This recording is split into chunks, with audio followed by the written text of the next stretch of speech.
All right, everyone, welcome back to another video, episode 2 of my $1 million funded challenge, in which I tried to go from 330K funding all the way up to $1 million. Now, in today's video, I'm going to break down sort of my approach moving forward, my whole prop firm accounts. As you can currently see on the screen, I have 5 evaluations. Now, they are all with Alpha Capital. Like I spoke about in previous videos, my goal is to max allocate with each individual firm. I'm not really trying to dip and dive and, have a lot of fingers in different pies, because that way you can kind of get lost in the rules and you can very easily breach an account because of a rule that you weren't aware of. So for me, my goal is to focus on each individual account. So right now I have $400,000 in evaluation. I am going to be purchasing a 200K FTMO account. That was my original plan this week. And now even better, they have a 20% discount. So I'm going to be going ahead and doing that this week. I'm also going to be going over a trade that I took a couple of weeks ago.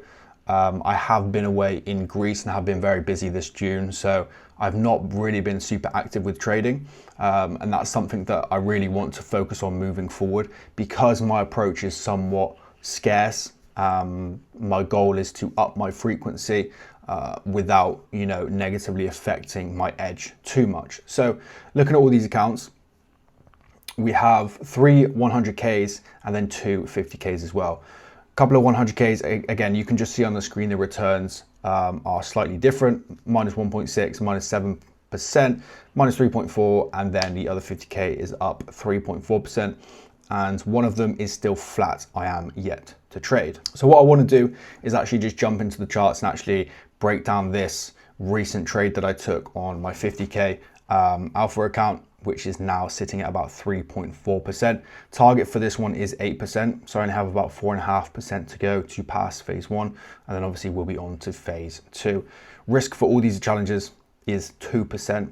Again, this might chop and change depending on the setups. Again, I want to increase my frequency, so inevitably there is going to have to be some tweaking in the risk per trade to account for that extra frequency in trading activity. Prop Firm Match were kind enough to sponsor this video series on YouTube, so shout out to them.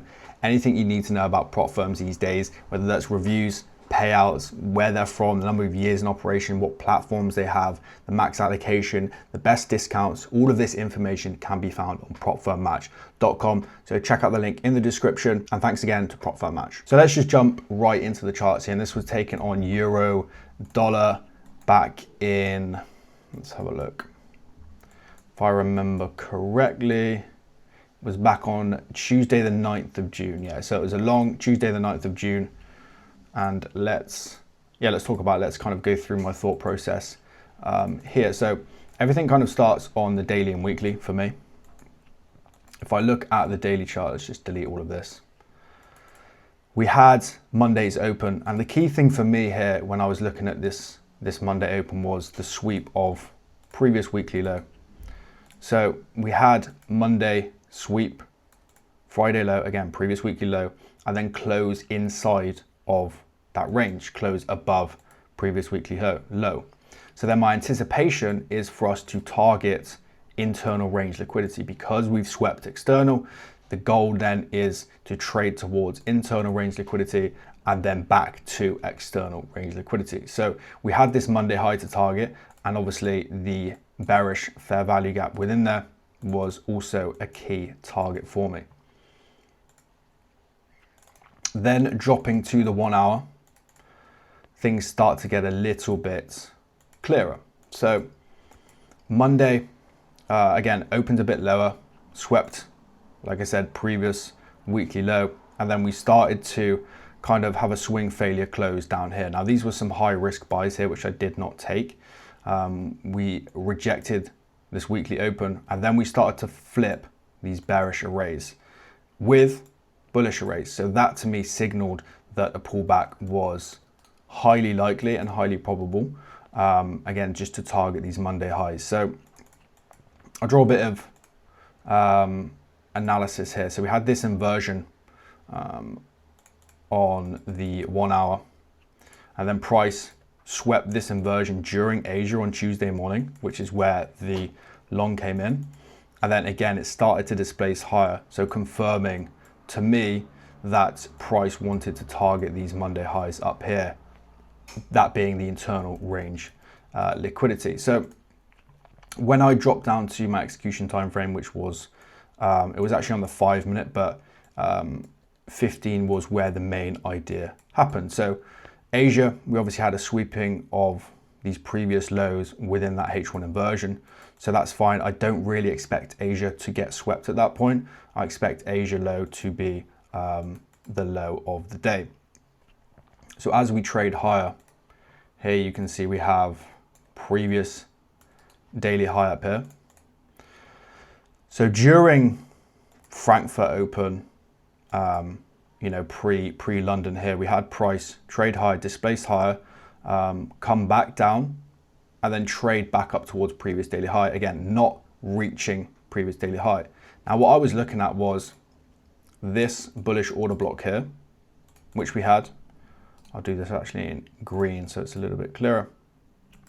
So we had this bullish order block that formed during Asia where price displaced away from. So to me, that was a key area that I was looking at. And what made it even more strong was this inducement that we had, this weak low that after price failed to swept previous daily high. I was looking for then price to take out this low, get traders trapped in these shorts, and then for price to finally take out previous daily high, which again is what we saw. And then as price traded into this POI, we saw a failure to close on the M15. And then the 5 minute was a very simple entry, just market executed after price closed above all of these bearish candles. So this kind of bearish order block, whatever you want to call it, I suppose. Stops were relatively wide. I think it was about 8 or 9 points. And then I targeted the previous daily high, but I was waiting for DXY to hit previous daily low, which again happened around 10:15, which is where I manually closed the trade up here for about 1.65R, which equates to about 3.2% on the Alpha 50K account. So this isn't a typical setup for me. This isn't my typical model. It's something that I'm testing and something that, you know, because my frequency has been fairly low, the goal necessarily with prop firms isn't to have the greatest edge. It isn't to have the biggest edge. It's to have a relatively decent edge. You know, it can be mediocre, but have that frequency as well, because frequency is what gets you past challenges, and it's what gets you payouts as well, because you can't get payouts if you don't take any trades. So the goal for me is to, you know, protect my edge, protect my expectancy here, but try and increase my frequency, you know, to maybe 2 to 3 trades per week, as opposed to about one to 2. If I can increase that by, you know, 30%, that's really going to do a lot for my overall time to pass and actually payout frequency as well. So by the end of this week, then I'll have about 600K in total evaluations, which if we pass all of them, which I'm not really expected to do, we would be very close to that $1 million mark. Again, this is all dependent on trades and how they kind of formulate moving forward. I'm really trying to lock in, you know, post holiday. It gave me a lot of time to think and kind of really understand my edge and where I can actually exploit it in my experience, because I have a lot of experience. I've seen a lot of charts.